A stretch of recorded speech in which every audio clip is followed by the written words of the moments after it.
On March 9, 2026, President Donald Trump stood before cameras and said something that sounded like the end of a war. The war is very complete, pretty much. He described the entire confrontation with Iran as a short operation. According to him, Iran's main naval reach and air defenses had already been taken out. Within minutes, global markets reacted. Oil prices dropped, stock markets jumped. For a few hours, it felt like the crisis in the Middle East might finally be calming down. But behind the headlines, several uncomfortable questions began to appear. Was this statement meant to calm the public and protect the global economy from panic? Or was he making a fool of people? Was Washington underestimating the new figure rising in Tehran, Mojtabakhamenei, a man many inside Iran see as the next power center? And can any war really be called complete when a large part of Iran's military system is hidden deep under mountains? Because if this conflict stretches for years instead of weeks, the consequences will not stay in the Middle East. They will reach gas stations, supply chains, and household budgets across the world. To understand why this moment is so important, we have to look at what was happening at the exact same time those words were spoken. While the statement suggested the conflict was ending, military activity in the region was actually increasing. Naval forces were still deployed across the Persian Gulf. Air patrols were continuing day and night, and intelligence reports suggested that Iran still had multiple ways to respond. In other words, the battlefield did not look like a war that was finishing. It looked like a war entering a new phase. At the same time, something equally important was unfolding inside Iran. A new figure was stepping into the center of power, Mojtabakhamenei. For years, he stayed mostly outside the public spotlight.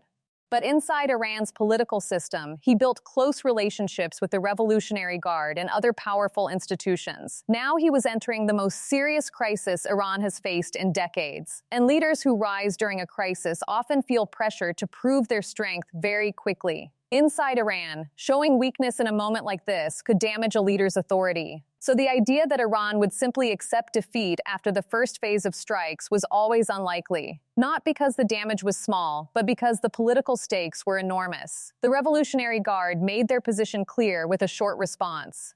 "We decide when this war ends." That statement revealed something important.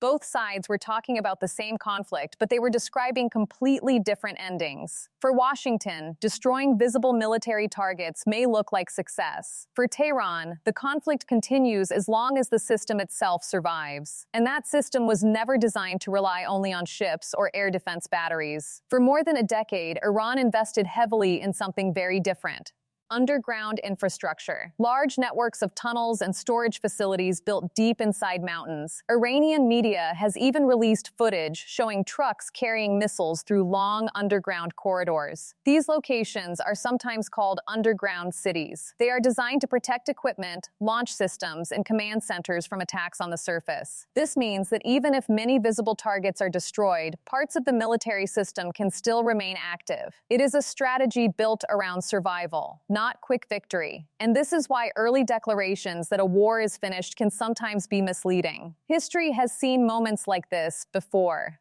In 2003, after the Iraqi army collapsed in just a few weeks, the United States announced that major combat operations were over. A famous banner behind the president at the time read "Mission Accomplished." But that moment did not mark the end of the conflict. It marked the beginning of a much longer struggle. Years of insurgency followed, new groups appeared, and the conflict lasted far longer than anyone expected at the start. That history does not mean the current situation will follow the exact same path, but it does show how difficult it can be to measure victory in complex conflicts, especially when one side has spent years preparing for survival rather than direct confrontation. And while military planners focus on strategy and targets, ordinary people around the world are asking a much simpler question: how could this affect daily life if the situation continues? The answer lies in geography. One narrow waterway connects the Persian Gulf to the rest of the world, the Strait of Hormuz. A large share of the world's oil shipments passes through that channel every single day. Because of that, tensions in this region can quickly affect global energy markets. Even small disruptions can move prices. And when energy prices move, many other things move with them. Transportation costs change. Manufacturing costs change. The price of goods in stores can also shift. This is why governments watch the region so closely. It is not only about politics or military strategy, it is also about the stability of the global economy. That explains why the president's statement had such a fast effect on financial markets. Investors were responding to the possibility that the worst phase of the crisis might already be over. But financial markets react to signals. The real situation develops more slowly. Right now, several factors suggest the story is still unfolding. Iran still has regional partners. Its underground systems remain difficult to fully measure. And a new leader is stepping into power during a moment when showing strength may be politically necessary.